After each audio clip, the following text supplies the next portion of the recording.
Well, welcome. My name is Stacy with the Ring of Democracy alongside Angelica Campos.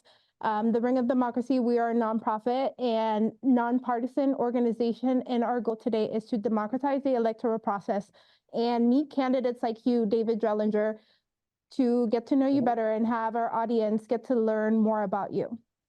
Yeah, so today I want to introduce you, David Drelinger, running for the role as District 6 City Council member.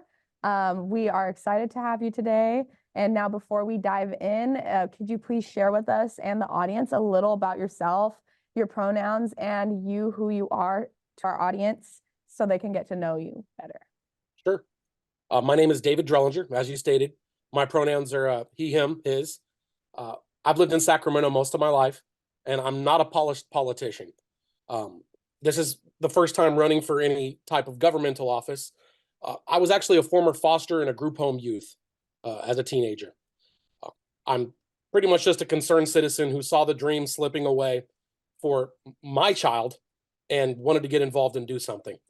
Statistically speaking, I shouldn't be here right now because foster and group home youths are the unsheltered. They are the chemically dependent, and they are the prisoners today in California. But I got lucky. Using, what little bit of knowledge I have, and of course, my white privilege, I found my way into the educational system. I got very lucky with Los Rios College and Sacramento City College and American River College that they extended an invitation to me and allowed me to take part of the process and get remedial education. And eventually I graduated from Sac City with a degree in administration of justice, and from American River College with a degree in paralegal studies. I turned that into a way to earn a Juris Doctorate degree from Lincoln Law School. This is one of the reasons I'm likely the best suited candidate for District 6. Without going too far into it, the current council has violated the Ralph M. Brown Act on numerous occasions. And when you have someone with a Juris Doctorate degree who understands the way the government works, like myself, you're going to see the government working for the people. And that's why I'm running for this position. That's why I put myself in the race. Not because I plan on being a career politician, but because we need change and we need it now. And we've had the same incumbent in office for 9 years now. And the numbers in unsheltered have increased 250%. The cost of living has went up to a rate that my son does not have the promise of home ownership. I don't even have the promise of home ownership. I'm a renter. And I see this affecting all of us. These are shared issues that we need to get to the bottom of now. We need to leave things better than we found them. And that's my goal. Thank you. Well, thank you for sharing that, Mr. Drelinger. Now, there are a few things that you shared that I want to go deeper into and talk to you a little bit more about. You shared that you were a foster youth, you were in group homes. With that experience growing up, how does it impact or influence what you would do for the community, especially District 6, to engage the community and the youth? Okay. So I believe, and it's been said, that a measure of a society can be taken by how that society treats its most affected demographic, those who need the most protection. And right now, those who need the most protection are teenagers that are coming through the COVID era, who did not receive the benefit of the doubt, did not receive the one-on-one education that they needed in order to have these remedial education courses to even enter into college. There's a new California state law that does not allow community colleges to teach remedial education. So Algebra 1, English 1, History 1, these are out the window. You cannot take them at community colleges. And if it was not for these education courses, I would not be where I am today. I would not have the promise of a good income and a solid opportunity to build my family on. And if you go to prison, if you were to go to prison just to visit, hopefully not for any reasons of your own, but just to visit your family or friends there, you could take a poll, and they self-report that in between 80 and 90% of the current prison population are former foster and group home youth. This means that we can see the unsheltered. This means we can see the prisoners, the incarcerated today, coming down the pipeline 10 or 20 years before they even get there. And this is my fight. I fell into these pit holes at 17 years old when I graduated high school. I fell into these pit holes, and For 10 years, it caused me to be developmentally delayed because I hated the police. I hated the system. I hated the government. And I want people to understand that the government has done some bad things. Historically, they've done bad things in the name of justice, but we have made great efforts. People have made great efforts for the last 50 years to fight for civil rights movements, for equality, for men and women, for people of all colors. And if we don't continue that fight right now, we are going to lose the traction that we have gained to this point. And you can see it right now in the court with the Supreme Court decisions like Roe v. Wade that take away women's rights to medical procedures. That is their decision, that no one else should have a part in. And if we are not careful, we will end up worse than where we started, leaving things worse than how we found them. And this is mainly true of today's generation, of what I like to call, I'm sorry to label, but the COVID generation, the children who are now becoming adults and graduating during this era. Because I believe, in speaking to my constituents in District 6 from a younger generation, that they feel disenfranchised. They feel like their vote does not count. They do not want to participate civically. And I remember feeling that because the police were out to get me. The group home staff were out to get me. That's the way I felt, because this was part of their job. This is what they did for a living, is keep you at the same level and make sure that you are labeled as big of a danger as possible, because then they can command more money for your care. So I remember feeling this civic death at 18, and I see it recurring. When I was 18, it was 2001. It was 9/11, and a tragedy. I felt like everything was falling apart the year that I graduated from high school, and I feel like today's high school graduates feel the same way, based on what's been happening with the federal government, with the COVID restrictions that we're just coming out of. And I would really encourage participation in the civic process, such as you young ladies are engaging in right now. This is so important, to spread this message that your vote does count. It's important. Each one of these issues is very important. And if we don't pay attention, things are being slid by us right now. They're in the newspaper today. The city council violated the Brown Act again and put a measure on the ballot that they did not allow the proper notice and comment, that is going to, in fact, increase business taxes 80% over the next few years. So small businesses, not Walmart, not Amazon, but small businesses, things that we need, young entrepreneurs to step up and take a risk and say, I'm going to open a small business in Oak Park. I'm going to open a small business in Del Paso Heights. I'm going to do this in District 6. I'm going to try. How can they even dream that that's possible with the current city council attempting to tax them at 80% the current rate? And this was snuck by. This was done illegally.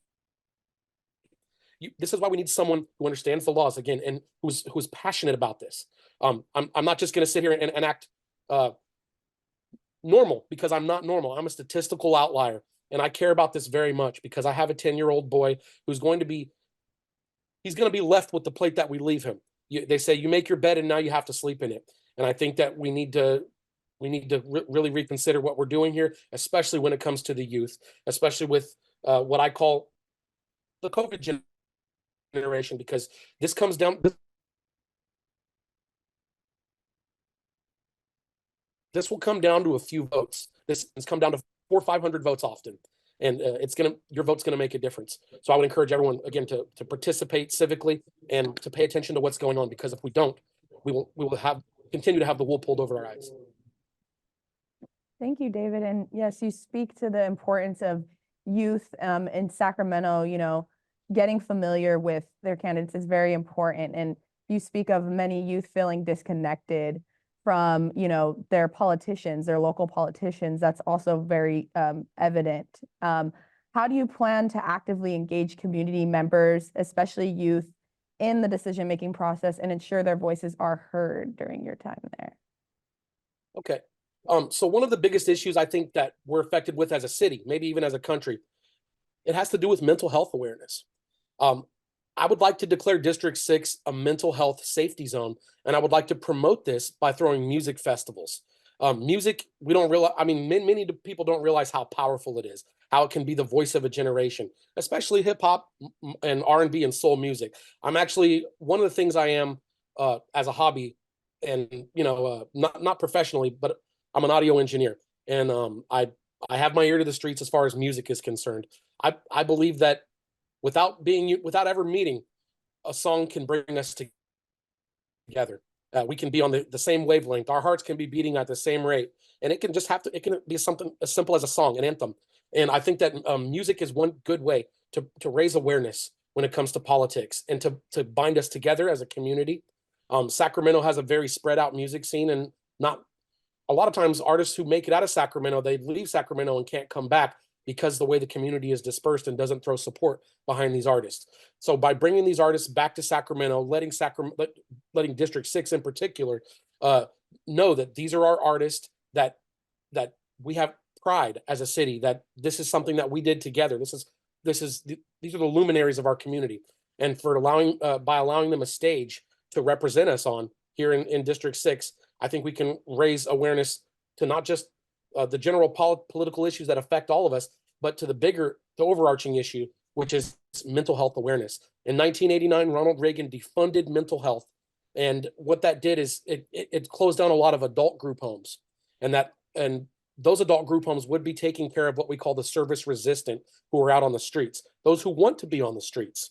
And they would have an option. They would have a right to these facilities. And right now, they're literally being left behind. They're being stepped over. People are looking the other way because there's so much shame, and really there's no one to blame but the city council, because if you look at the amount of money that has went into their hands, they've not spent it. They've not spent it on the youth, on those who need these services now, before it becomes ingrained in their minds that they have no part in this society. They don't have the promise of home ownership. They don't have the promise. They don't have the opportunity to open up businesses, small businesses in this city. But and that is very depressing.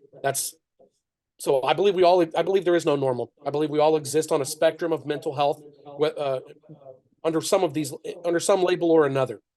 And I find myself depressed at the outlooks. And again, I would declare District 6 a mental health safe zone, and we would celebrate it rather than stigmatize it. Thank you. Thank you for that, Mr. Drelinger. Now, on the topic of youth, mental health, and then you shared making it a mental health safe zone, and not only that, art and music festivals.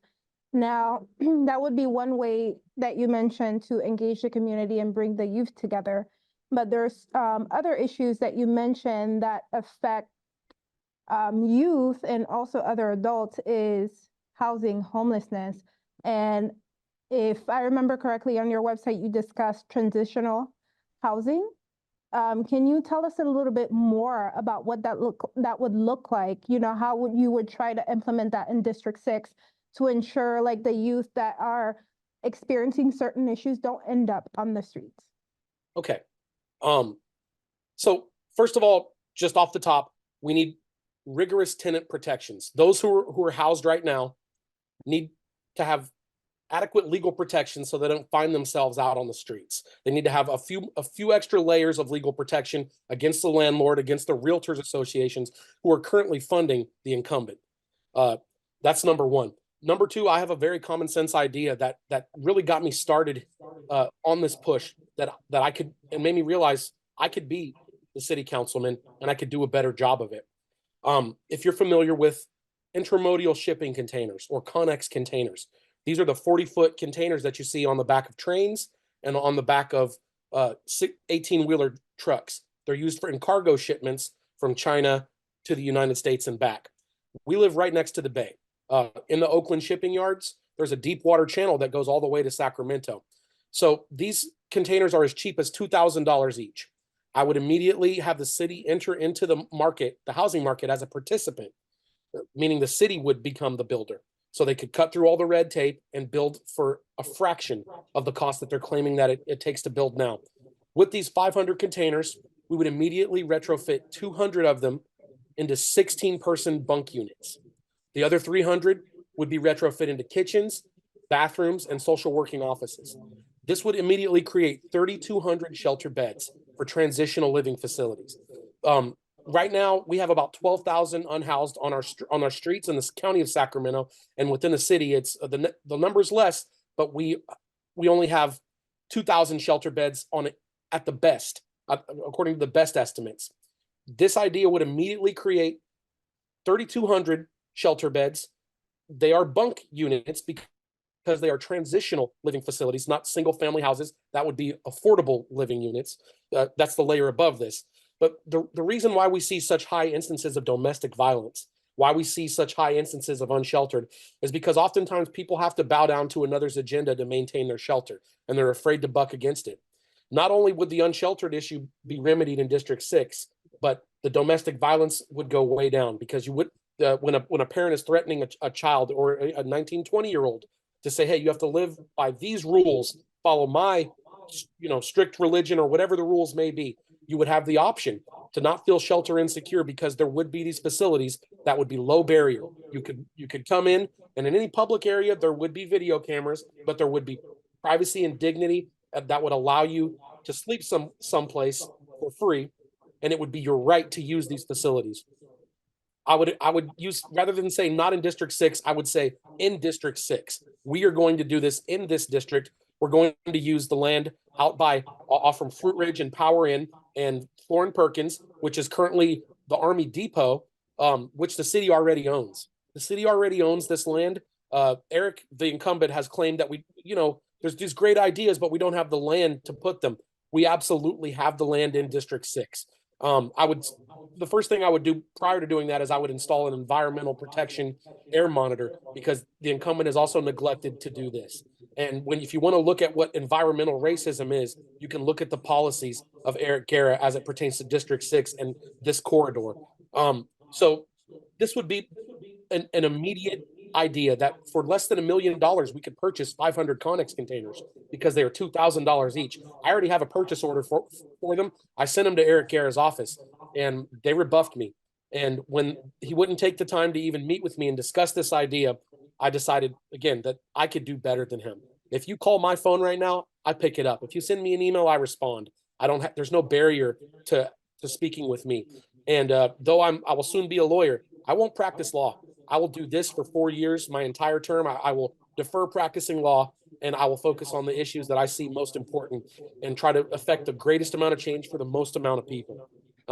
And that's what I would do immediately to create, not just among the unsheltered, but for those aging out of the high school and college ages, so they would feel secure in their neighborhood to know that, if things go bad here, if I lose my job, I'm not going to be out on the streets with a tent. I'm instead going to have a transitional living facility that I can enter into. And it may not be a single family home, but you're going to have a roof over your head. You're going to have a climate controlled environment. You're going to be safe, and you're going to have access to vocational and educational and social working facilities, which is what we all need, which we all, not only do we need it, we have the right to it. Okay, well, wait, there was a lag. Sorry about that. What were you saying? I had pretty much finished, but I believe we have the right to these services. Well, thank you. Thank you for sharing that. I do have a few follow-up questions in regards to that. Because then you shared, I know one word that stuck with me is red tape. In District 6, with your plan for having the containers and those tiny homes in District 6, what do you foresee as an obstacle to even have that happen in District 6? Because that would, like you said, provide 3,200 beds for transitional housing. But in District 6, with your background, what do you foresee as like an obstacle? So there's current law in the books that requires the city to pay prevailing wage. This is 50 to 60% above what the competitive market wage is. The good thing about these Connex containers is that they are already built. The framing is one of the biggest costs in construction, framing and roof trusses. But with these Connex containers, you do away with that expense. Currently, the county is reluctant to offer permits for initial units. They will only permit these as additional dwelling units. So that would be an encumbrance to this idea. The county and the city has alleged that many of these Connex containers were used in the transport of toxic chemicals, and therefore they cannot be used as dwelling units. However, These are built of structural steel, which not only has a 93% recycle rate, you can recycle 93% of them when they're decommissioned, but they are not porous like wood and concrete is. Wood and concrete are porous and they absorb what's in the environment. Structural steel does not. So when you sandblast these and you change the floors out, because the floors are wooden, they're completely stripped down and they carry no toxins whatsoever. It's impossible due to the nature of steel. So the environmental argument has been one that we've had to overcome so far. If you look in Oak Park, though, there are already commercial applications where they are using these exact building methods, and they were able to do it for a fraction of the cost of traditional construction methods. So those are hurdles. Another hurdle is, and I'm just going to be frank with you, the current city council does not want to house the unsheltered because they're able to use it for political capital and for talking points. And they don't want to deal with the issue because if they wanted to, they had $125 million that they could have dealt with the issue. And that is an insane amount of money to let go to nothing. But we have nothing to show for the federal funds that were given to our local government that just disappeared into thin air. So I think that the current political climate, without enough backing because I can put something forward at the council meeting and make a proposal, but I have to have backing and I have to have the public. So right now, what I'm seeing at the current council meetings is the public is amazingly present. There's very many people showing up and they're using their voices. And that's what democracy is about.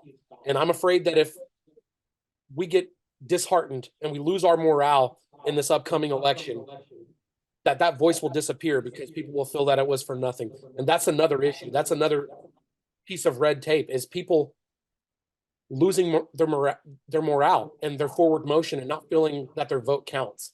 So it's very important what you're doing here and that we continue to sing the virtues of democracy. That way the majority can rule, that we can control our money, we can control our government and the laws that keep things kind of functioning how they are. But the money is there, the ideas are there. This is just one idea. See, the thing is there are many great ideas, and when we put our heads together, we're gonna come up with the best solution.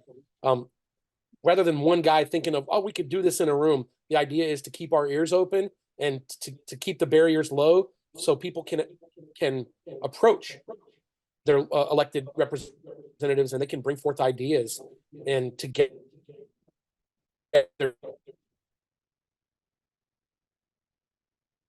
We will be able to stop these human rights violations that are taking place in our city. So yeah, that's pretty much that in a nutshell. Thank you. Thank you so much for sharing that. Thank you. And I switching gears a little bit, but also something you mentioned earlier when answering your question was, and also on your website, you mentioned that you support lowering crime rates. And you've talked a little bit about how, the importance of youth having things to do as well. So a question I had to do is, there's a history of over-policing in certain communities in District 6 to lower crime rates. And as a result, there's been an increase in racial injustices. So a question I have for you is, do you have any other creative solutions in mind to help lower crime rates, and other than increasing increasing police in certain communities?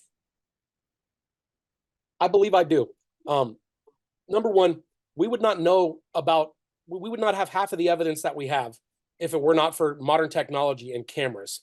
Cameras have proliferated the dark corners of law enforcement and have shined lights into what exactly they do, especially to marginalized communities. If it were not for the cameras present, the body cameras present, we would not know what happened to Stephen Clark, right? Shot 23 times for holding a cell phone.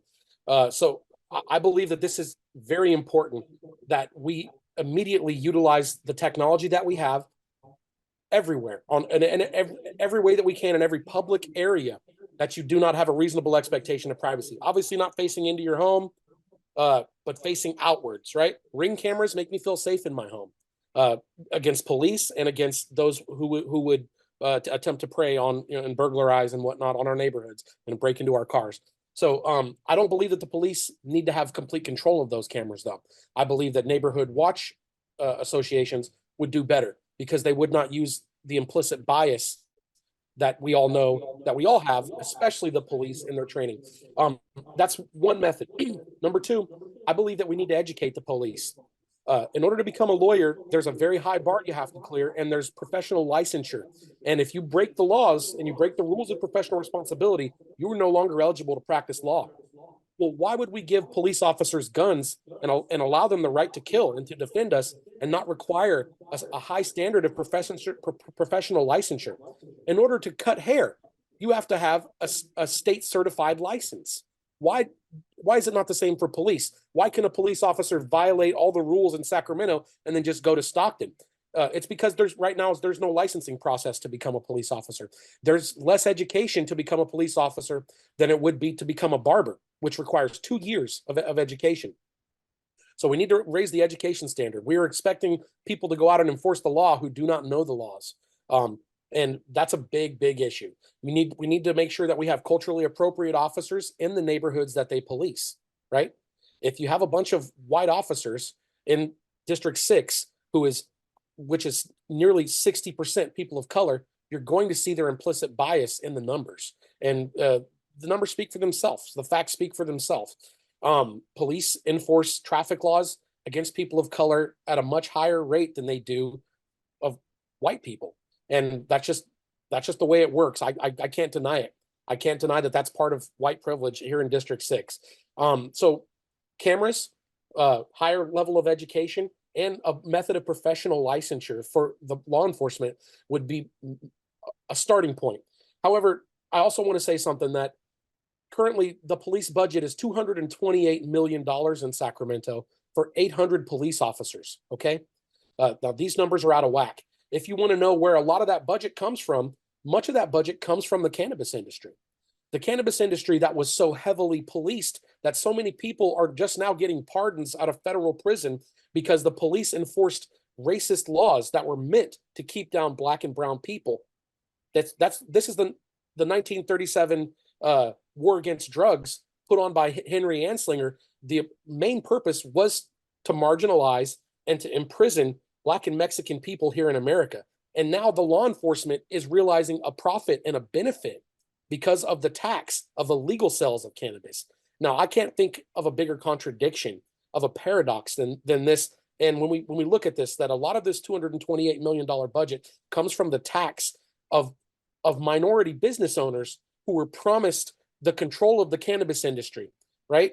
My friend Mike Snell, who owns Off the Charts here in District 6, this is a cannabis store, and he paid nearly $830,000 in tax in 2022, and he had to pay himself out of I believe it's $65,000. He was not able to realize the promise that was given to him. Instead, law enforcement realized the benefit from his hard work and from his gamble and for his risk.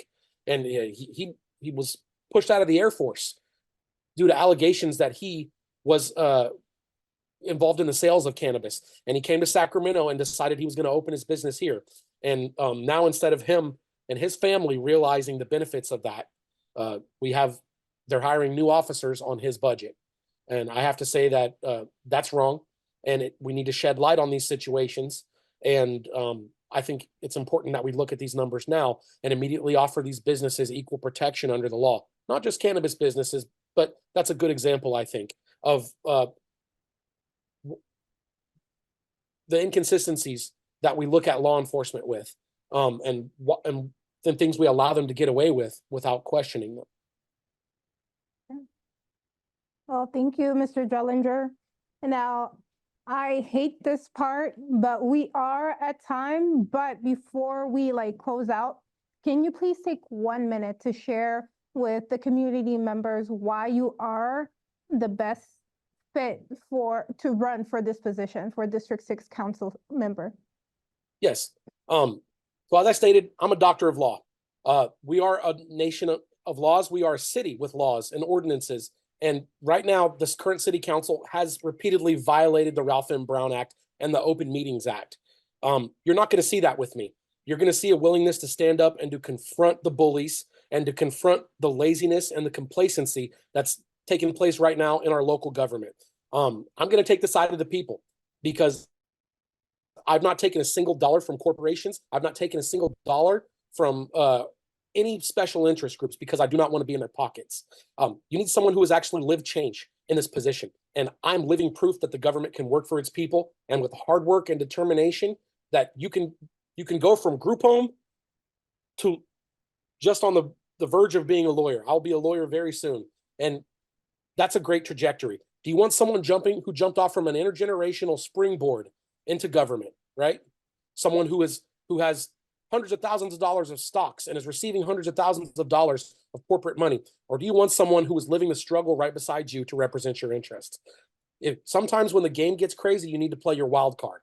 And I'm an underdog. I'm a wild card. And that's what makes me the best suited candidate. I'm the best applicant for the job right now if you want change. Einstein said the definition of insanity is repeating the same process and expecting a different result. So let's not repeat the same process anymore.